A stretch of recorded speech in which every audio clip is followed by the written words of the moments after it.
그 후에 유다가 자기 형제들로부터 떠나 내려가서 압둘람 사람 히라와 가까이 하니라. 유다가 거기서 가나안 사람 수아라 하는 자의 딸을 보고 그를 데리고 동침하니 그가 임신하여 아들을 낳으며 유다가 그의 이름을 엘이라 하니라. 그가 다시 임신하여 아들을 낳고 그 이름을 오난이라 하고 그가 또다시 아들을 낳고 그 이름을 셀라라 하니라. 그가 셀라를 낳을 때 유다는 거실에 있었더라. 유다가 장차 애를 위하여 아내를 데려오니 그의 이름은 다말이더라. 유다의 장자 엘이 여호와 보시기에 악함으로 여호와께서 그를 죽이신지라. 유다가 오난에게 이르되 내 형수에게로 들어가서 남편의 아우된 본분을 행하여 내 형을 위하여 씨가 되게 하라. 오난이 그 씨가 자기 것이 되지 않을 줄을 알므로 형수에게 들어갔을 때에 그의 형에게 씨를 주지 아니하라고 땅에 설정하며 그 일이 여호와 보시기에 악함으로 여호와께서 그도 죽이시니 유다가 그 며느리 다말에게 이르되 수절하고 내 아버지 집에 있어 내 아들 셀라가 장성하기를 기다리라 하니 셀라도 그 형들 같이 죽을까 염려하니라. 다말이 가서 그의 아버지 집에 있으니라. 아멘. 이것은 주님의 말씀입니다. 오늘은 여러분이 잘 아는 유다와 다말의 이야기를 하려고 합니다. 오늘 본문에는 요셉에 대한 이야기가 전개되는 가운데 앞도 전후 맥락이 전혀 연관성이 없는 이스라엘 12아들 중에서 네 번째 아들인 유다에 관한 이야기가 나옵니다. 왜 시아버지와 며느리 사이에서 불륜으로 아이가 태어난 사건이 성경에 기록되어 있는가 하는 것입니다. 이 이야기에는 하나님의 은혜와 하나님의 약속의 성취를 보여주는 구속사적인 메시지가 담겨 있다는 것이죠. 가장 큰 메시지가 있는데 첫째는 하나님의 약속의 자녀라 할지라도 하나님의 말씀과 신앙의 공동체를 떠나서 제멋대로 살게 되면 화가 임하고 저주와 고통이 임한다는 이야기입니다. 또 한 가지 중요한 메시지는 우리 인간의 연약함과 부도덕성과 불신앙으로 인하여 실수가 아무리 많다 할지라도 그것 때문에 하나님이 자신의 약속을 포기하지 않으신다는 사실입니다. 여러분, 우리의 죄보다는 하나님의 사랑이 더 큽니다. 우리는 가끔 우리의 죄 때문에 너무나 절망하고 너무나 좌절하지만 하나님께서는 그렇지 않습니다. 하나님께서는 이사야서 1장 18절에서 너희 죄가 주홍 같을지라도 눈과 같이 희어질 것이요 진홍같이 붉을지라도 양털같이 되리라고 말씀하셨습니다. 하나님께서 우리를 사랑하셔서 우리 구주 예수 그리스도의 보혈의 피로 저와 여러분의 죄를 사하여 주신 것입니다. 유다가 큰 실수를 하게 된 원인은 무엇입니까? 1절을 보십시오. 1절에 보면 그 후에 유다가 자기 형제들로부터 떠나 내려가서 압둘람 사람 히라와 가까이 하니라 라고 기록하고 있습니다. 유다는 요셉이 애굽으로 팔려가는데 결정적인 역할을 했던 사람입니다. 그리고 그 사실을 위장하기 위하여 아버지에게 가서 거짓 사실을 알렸습니다. 그러나 시간이 지나면서 그는 자신의 행동에 대하여 후회하였습니다. 아무리 위로해도 아버지는 위로를 받지 않았습니다. 서로를 공모해서 은 20냥을 받고 동생을 판 것에 대하여 형제들 사이에서도 불편한 마음이 있었다는 것이죠. 그래서 성도들은 이 사건에 대하여 침묵하기로 결정합니다. 그들은 서로 우울해했고 기쁨을 잃어버렸습니다. 서로를 대하기도 참으로 어색했습니다. 유다는 이것을 견딜 수가 없어서 가족을 떠났습니다. 유다가 자기 형제에게서 떠나 내려갔다라는 말은 유다가 독립해서 살기로 결정했다는 의미입니다. 아마도 그거 떠나기로 결정한 까닭이 요셉의 사건에만 있지 않았을 것입니다. 왜냐하면 야곱의 집안에는 복잡하고 어려운 문제들이 참으로 많았기 때문입니다. 큰형 루벤은 아버지 부인을 범했습니다. 또 시몬과 레이는 살인을 했고 첩의 자녀들은 악행을 저질렀습니다. 그런 이유로도 형제들은 서로 존중할 줄 몰랐고 경쟁하고 시기하고 질투하는 그런 관계가 되었습니다. 유다는 자기 형제들 떠나 압둘람이라는 이방 지역으로 가서 그곳 사람들과 함께 살기로 결정합니다.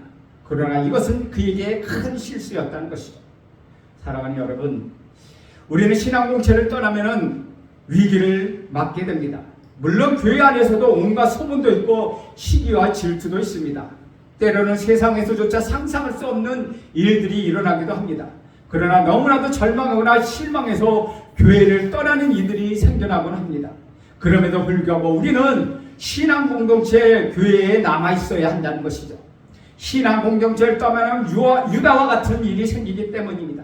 왜냐하면 그 땅은 아브라함과 이삭과 야곱의 하나님이 복을 주신 땅이기 때문입니다. 거기에는 하나님의 이름이 있고 거기에는 하나님의 이야기가 있기 때문입니다. 우리는 하나님의 이야기를 듣고 살아야만 한다는 것입니다. 하나님의 약속의 말씀을 먹고 우리는 살아야만 합니다. 이것이 그리스도인들이 살아갈 수밖에 없는 현실이라는 것이죠. 그런데 유다는 그것을 피해버렸다는 것이죠. 그는 신앙 공동체, 가족 공동체, 하나님의 약속에 있는 땅을 포기하고 행복하게 따로 살고 싶어서 이방 세계 속으로 들어갔던 것입니다. 유다는 가장 현명한 선택을 한 것 같지만 사실은 그는 가장 미련한 선택을 했다는 것입니다. 주 안에서 사랑하는 여러분, 어떤 경우에도 교회의 공동체를 떠나지 마십시오. 우리는 혼자서 신앙생활을 할 수 없습니다. 부족하고 실수도 있고 어려움이 있다 하더라도 그 공동체 속에서 우리 신앙을 유지해 나가야 한다는 것입니다. 공동체를 떠난 유다의 두 번째 실수를 이야기하고 있습니다. 2절에서 5절에 보면 유다가 거기서 가나안 사람 수아라 하는 자의 딸을 보고 그를 데리고 동침하니 그가 임신하여 아들을 낳으며 유다가 그의 이름을 에리라 하니라. 그가 다시 임신하여 아들을 낳고 그의 이름을 오난이라 하고 그가 또 다시 아들을 낳고 그의 이름을 셀라라 하니라. 그가 셀라를 낳을 때 유다는 거십에 있었다. 유다가 신앙 공동체를 떠난 일은 이방 여인과 결혼하는 사건으로까지 이어진다고 하는 것입니다. 이것은 유다에게 있어서의 아주 결정적인 실수입니다. 이것이 유다에게 고통과 저주로 임하게 되는 계기가 되었다는 것이죠.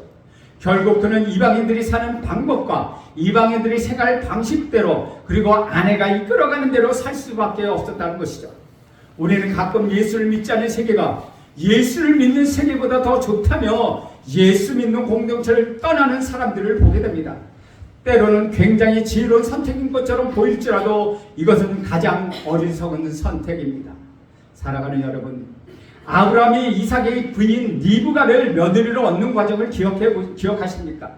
아브라함은 다른 것은 다 괜찮지만 가나안 여자만은 절대로 자신의 며느리로 받아들일 수 없다는 조건을 분명히 했습니다.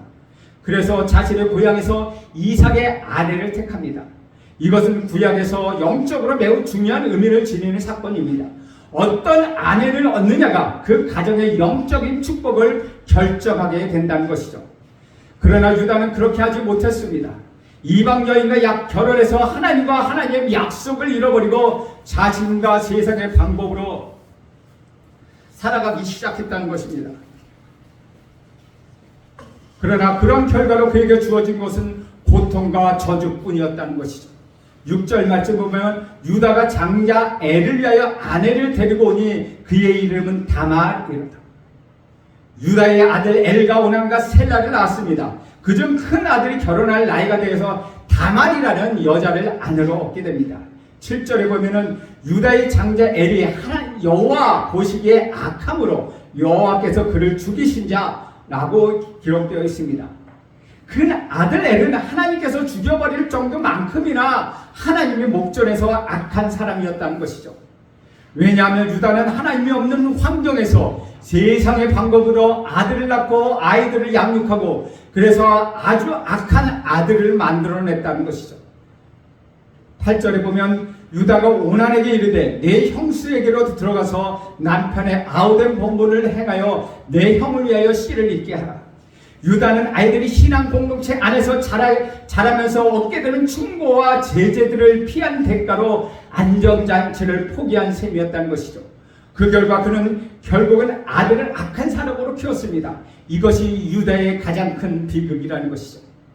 세상의 것들을 모두 얻었을지는 모르지만 그는 자녀를 잃어버리고 말았다는 것입니다. 그 당시 전통에 의하면 형이 자녀 없이 죽으면 동생이 형수를 맞이하여 형의 대를 이어주는 형사치수 제도가 있었다는 것이죠.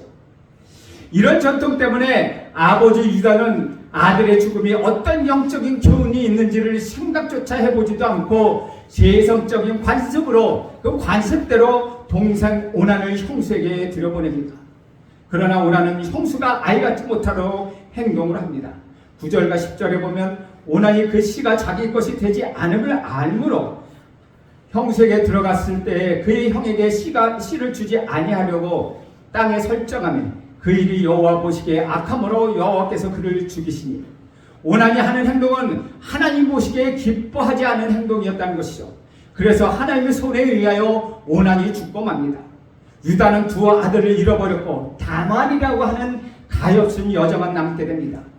우리는 여기서 하나님을 버리고 신앙 공동체를 떠나면 행복할 것 같지만 더 무서운 재앙이 계속해서 임하게 된다는 사실을 다시 한번 알게 된다는 것이죠. 11절에 보면 유다가 그의 며느리 다말에게 이르되 수절하고 내 아버지 집에 있어 내 아들 셀라가 장성하기를 기다리라 하니 셀라도 그 형들 같이 죽을까 염려함이라. 다말이 가서 그의 아버지 집에 있으니라. 유다는 며느리에게 수절하고 있으면 내가 세 번째 아들이 다 자란 후에 다시 혼인시켜 주겠다고 약속하고 다말을 친정으로 돌려보냅니다. 그러나 사실 유다는 셀라마저 죽을지 모른다는 두려움이 있었다는 것이죠. 그래서 셀라가 장성했음에도 불구하고 다말과 셋째 아들을 결혼시키는 일을 그는 진행하지 않았다는 것입니다. 여기서 우리는 유다가 인생을 목표 없이 뒤죽박죽 사는 모습을 볼 수 있습니다. 그는 인생에 주어진 문제를 어떻게 해결해야 할지 몰랐습니다. 문제가 주어질 때마다 하나님이 때로는 하나님 중심으로 신앙적인 방법으로 뚫고 나가야 하는데 세상적인 방법을 취하지도 못하고 하나님의 방법으로 취하지도 못한 채 그냥 그렇게 뒤죽박죽 되려면 되라는 방식으로 살아가고 있다는 것입니다. 12절에서 19절에 보면 이렇게 기록합니다. 열마 후에 유다의 아내 수아의 딸이 죽은지라 유다가 위로를 받은 후에 그의 친구 압둘람 사람 히라와 함께 딥나로 올라가서 자기 양털 깎는 자에게 이르렀느니 어떤 사람이 다말에게 말하되 내 시아버지가 자기 양털을 깎으려 딥나에 올라왔다 한지라. 그가 그 과부의 의복을 벗고 너울로 얼굴을 가리고 몸을 휩싸고 딥나 길 곁 에나임 문에 앉으니 이는 셀라가 장성함을 보았어도 자기를 그의 아내로 주지 아니함으로 말미암음이라. 그가 얼굴을 가리었으므로 유다가 그를 보고 창녀로 여겨 길 곁에서 그에게 나가 이르되 청하건대 나로 내게 들어가게 하라 하니 그의 며느리인 줄을 알지 못하였습니다. 그가 이르되 당신이 무엇을 주고 내게 들어오려느냐. 유다가 이르되 내가 내 때에 염소 새끼를 주리라. 그가 이르되 당신이 그것을 줄 때까지 담보물을 주겠느냐. 유다가 이르되 무슨 담보물을 내게 주랴. 그가 이르되 당신의 도장과 그 끈과 당신의 손에 있는 지팡이로 하라. 유다가 그것들을 그에게 주고 그에게 들어갔더니 그가 유다로 말미암아 임신하였더라. 그가 일어나 떠나가서 그 너울을 벗고 과부의 의복을 도로 입으니라. 신앙 공동체를 떠난 사람은 부도덕한 인생을 살기는 쉽다는 모습을 우리는 보게 된다는 것이죠. 그는 도덕적 기준도 잃어버렸습니다. 자기도 모르는 사이에 스스로 그렇게 변해버렸다는 것이죠. 다말은 타락이나 돈 때문에 시아버지에게 접근한 것이 아니었다는 것이죠. 다말은 며느리로서 자기 본분을 다 해야겠다는 일념 하나뿐이었다는 것이죠. 그녀는 이제 나이가 들어가는데 시아버지가 셋째 아들을 남편을 주지 않자 음모를 꾸며서라도 자신의 일념을 달성하려고 했다는 것이죠. 유다가 며느리 다말과 관계를 가진 지 3달 후에 그는 자신의 며느리가 임신했다는 소식을 듣게 됩니다. 유다는 격분하여 다말을 당장 끌어내어 죽이려고 합니다. 세상 사람들이 정의감이란 대개 바로 이런 것입니다. 자신의 죄는 다 숨기고 항상 다른 사람을 공격하고 비판하기 마련이라는 것이죠. 이것이 인간들의 일반적인 마음이라는 것입니다. 유다는 다시 자신의 잘못에 불구하고 잘못으로 인하여 일어난 일임에도 불구하고 다말을 죽이려 했다는 것이죠. 20절에서 23절에 보면 유다가 그의 친구 압둘람 사람의 손에 부탁하여 염소 새끼를 보내고 그 여인의 손에서 담보물을 찾으려 하였으나 그가 그 여인을 찾지 못한지라. 그가 그곳 사람들에게 물어 이르되 길곁 에나임에 있던 창녀가 어디 있느냐. 그들이 이르되 여기는 창녀가 없느니라. 그가 유다에게로 돌아와 이르되 내가 그를 찾지 못하였고 그곳 사람도 이르기를 거기에는 창녀가 없다 하더이다 하더라. 유다가 이르되 그것을 가져가게 두라. 우리가 부끄러움을 당할까 하노라. 내가 이 염소 새끼를 보냈으나 그대가 그를 찾지 못하였느니라. 유다는 참으로 당황합니다. 도장과 끈과 지팡이를 빼앗기고 부끄러움을 당할까 자신들의 입을 막아버렸다는 것이죠. 그는 이렇게 체면을 차리는 사람이었습니다. 자신의 내면적인 문제가 드러나기에 대해서는 아무런 양심의 가책을 얻고 우선 다른 사람에게 부끄러움과 수치를 당할까봐 그것이 부끄러워서 태도를 취했다는 것이죠. 4절에서 66절에 보면 석 달쯤 후에 어떤 사람이 유다에게 이르러 말하되 내 며느리 다말이 행음하였고 그 행음으로 말미암아 임신하였느니라. 유다가 이르되 그를 끌어내어 불사르라. 여인이 끌려 나갈 때 사람들을 보내어 시아버지에게 이르되 이 물건 임자로 말미암아 임신하였나이다. 청하건대 보소서 이 도장과 그 끈과 지팡이가 누구의 것이니까 하니 유다가 그것들을 알아보고 이르되 그는 나보다 옳도다. 내가 그를 내 아들 셀라에게 주지 아니하였음이로다 하고 다시는 그를 가까이 하지 아니하였더라. 다말은 참으로 지혜로운 여인이었습니다. 사리가 분별하고 영민하며 대담한 여자였다는 것이죠. 사건의 전모를 알게 되었을 때 유다는 낭패와 좌절감과 회개 등으로 마음이 참으로 복잡했습니다. 그는 드디어 하나님을 생각하게 됩니다. 하나님을 떠나고 신앙 공동체의 가족을 떠나서 자기 혼자 행복하면 족할 줄 알았는데 그것이 아니었다는 사실을 비로소 깨닫게 되었다는 것이죠. 주 안에서 사랑하는 여러분, 신앙 공동체를 떠나는 것이 그렇게 큰 비극을 몰고 올 줄을 누가 알았겠습니까? 우리는 하나님 안에서 하나님의 말씀을 들으며 살아가야 합니다. 누군가 나를 말씀으로 격려하고 충고하며 내가 세상으로 나가려고 할 때 막아주는 그런 일이 필요하다는 것이죠. 방해와 간섭을 받지 않고 자기 본능과 자기 욕심과 인간의 생각대로 살아간다면 우리는 사탄마귀의 종이 되기 쉽다는 것입니다.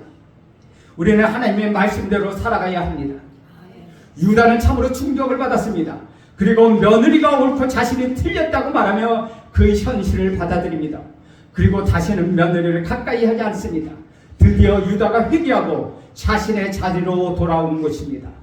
27절에서 30절을 보면 해산할 때 보니 쌍태라 해산할 때 손이 나오는지라 산파가 이르되 이는 먼저 나온 자라 하고 홍색실을 가져다가 그 손에 메었더니 그 손을 도로 들이며 그의 아우가 나온지라 산파가 이르되 내가 어째여 터뜨리고 나오느냐 하였으므로 그 이름을 베레스라 불렀고 그의 형 곧 손에 홍색실 있는 자가 뒤에 나오니 그의 이름을 세라라 불렀더라. 그 후에 다말이 해산할 때 보니 쌍둥이였습니다. 그런데 한 아이가 먼저 손을 쑥 내밀었습니다. 그래서 산파가 그 손을 붙잡아 손목에 붉은 실을 잡아매고 이 아이가 먼저 나왔다라며 장자 표시를 했습니다. 그러나 먼저 손을 내민 그 아이가 도로 손을 안으로 들이고 다른 아이가 나왔다는 것입니다. 그때 산파가 내가 어째서 비집고 나오느냐라고 소리 지르며 그 이름을 베레스라고 불렀다는 것이죠. 그리고서 손목에 붉은 실을 맨 아이가 나오자 그 이름을 세라라 불렀습니다. 분명 육적인 장자는 붉은 실을 맨 세라였지만은 성경에서 나타난 실질적이고 영적인 장자는 베레스가 된 것입니다.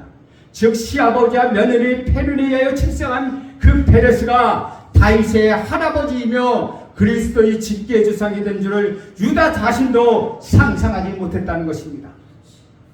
우리는 동생을 팔아먹었던 사람 중에 하나인 유다가 며느리와 불륜까지 저질렀던 사람으로 너무나도 지저분하고 추악한 집안이었다는 걸 알 수 있습니다. 다말이 아니었다면 유다 지파의 계보가 끊어질 수밖에 없는 집안이었다는 것이죠. 그러나 이러한 유다 지파에게 하나님의 약속이 있었습니다. 야곱이 임종하기 전에 12아들 12지파를 축복할 때 유다에게 다음과 같이 축복을 합니다. 창세기 45장 10절 말씀에 보면 통치자의 지팡이가 그 발 사이에서 떠나지 아니하기를 실로가 오시기까지 이르리라. 여기서 실로라는 말은 화평을 가져오는 자를 말하고 있습니다. 가깝게는 다윗을 가르치고 멀게는 우리 구주 예수 그리스도를 가르치는 것입니다. 그렇기 때문에 다말이 아니었다면 야곱의 유다에 대한 축복이 무산될 수밖에 없었다는 것이죠. 다말은 온 인류의 구세주가 되시는 우리 구주 예수 그리스도의 탄생에서 빼놓을 수 없는 중요한 인물로 기록되고 있다는 것입니다. 우리는 창세기를 읽으면서 왜 이렇게 별로 아름답지 않은 이야기나 사건들을 아주 상세하게 기록하고 있는지를 알게 됩니다. 참으로 특이합니다. 그냥 스쳐 지나가듯이 유다가 며느리로부터 자녀를 낳았다는 한 줄기 기록이나 그냥 생략해버려도 되는 그런 기록이었습니다. 그러나 이 기록은 유다 자손이 어떻게 구성되어 있는지를 설명하고 있다는 것이죠. 메시아의 족보에 왜 다말이 있는지, 그리고 성경이 얼마나 솔직한 책인지를 말해주고 있다는 것입니다. 민수기 26장에 보면 유다의 자손은 유다의 막내아들 셀라와 다말에서 태어난 베레스와 세라, 이 세 사람으로부터 퍼져나갑니다. 즉 이 세 사람 위에는 어떤 자손도 없던 것으로 봐 유다는 그 이후에 재혼도 다른 자식도 낳지 않았다는 것을 알 수 있다는 것이죠. 사랑하는 여러분, 야곱의 12지파 중에 이 유다 지파가 예수님의 직계 조상이 되었습니다. 이렇게 불신앙적이고 부도덕한 사람을 하나님은 메시아를 탄생시키는 지파로 만드셨다는 것이죠. 또 마태복음 1장 족보에 보면 다말이 예수 그리스도의 족보에 이어가는 여자가 되어 있음을 볼 수 있다는 것이죠. 이렇게 결론은 아주 행복하게 끝이 납니다. 우리는 늘 실수하고 부도덕적이고 불신앙적이지만 그러나 하나님의 사랑은 영원한 것입니다. 하나님 결코 나를 버리지 않습니다. 결코 우리를 포기하지 않습니다. 그렇게 여러분의 믿음의 조상과 축복의 조상으로 만들어주시고 여러분의 자녀를 통하여 이 축복이 계속되기를 원하신다는 것이 오늘 성경에 담고 있는 이야기라는 것이죠. 주 안에서 사랑하는 여러분, 회개하십시오. 어서 빨리 돌아오십시오. 약속의 자녀로서 여러분이 이 지침을 받아 살아갈 이유가 바로 여기에 있다는 것입니다. 사랑하는 여러분, 오늘 말씀에 두 가지를 결론을 맺고자 합니다. 첫째는 신앙 공동체를 떠나지 마십시오. 아무리 어렵고 힘들어도 교회를 떠나지 마십시오. 교회는 여러분의 생명의 끈입니다. 교회가 있으면 하나님의 음성을 듣고 하나님의 말씀을 듣게 됩니다. 시험이 들면 그저 비가 왔구나라고 생각하십시오. 그 비는 지나가게 되어 있습니다. 시험이 지나가게 되어 있다는 것이죠. 위기도 지나가게 되어 있습니다. 그리고 하나님을 여러분 결코 놓치지 마십시오. 신앙 공동체, 가족 공동체는 복의 물줄기입니다. 그것을 꼭 붙들고 있으면 여러분은 수많은 인생의 역경과 위기를 이겨내며 여러분의 가정의 복의 물줄기가 될 것입니다. 둘째는 하나님의 은혜는 계속된다는 것입니다. 마지막 순간까지도 하나님의 은혜는 계속되어서 여러분을 다시 구원하시고 부르시고 사명을 주시고 여러분의 믿음의 가정, 믿음의 조상으로 만들어 주신다는 것입니다. 하나님의 약속은 신실합니다. 하나님은 변함이 없으십니다. 하나님은 반드시 여러분을 들어 쓰실 것을 저는 믿습니다. 여러분의 자녀도 들어 쓰실 것입니다. 이것이 믿음입니다. 오늘 말씀을 통하여 하나님께서 주시는 믿음, 이 믿음을 붙잡고 오늘도 세상 속에서 어느 누구도 감당할 수 없는 믿음의 사람으로 살아가는 여러분 모두가 되기를 축복합니다. 기도하겠습니다. 하나님께 더 가까이 갑니다. 하나님, 내가 너무 멀리 하나님과 떨어져 있었습니다. 교회와도 너무 멀리 떨어져 있었습니다. 그러나 이제 내가 다시 하나님께로 돌아옵니다. 주님의 몸된 교회로 돌아옵니다. 사랑의 주님, 시험과 고난이 다 지나가게 하시고 우리 몸에 있는 더러운 지약을 다 씻어주시고 허물과 실수도 다 씻어주시고 우리를 받아 주옵소서. 예수님의 이름으로 기도합니다. 아멘.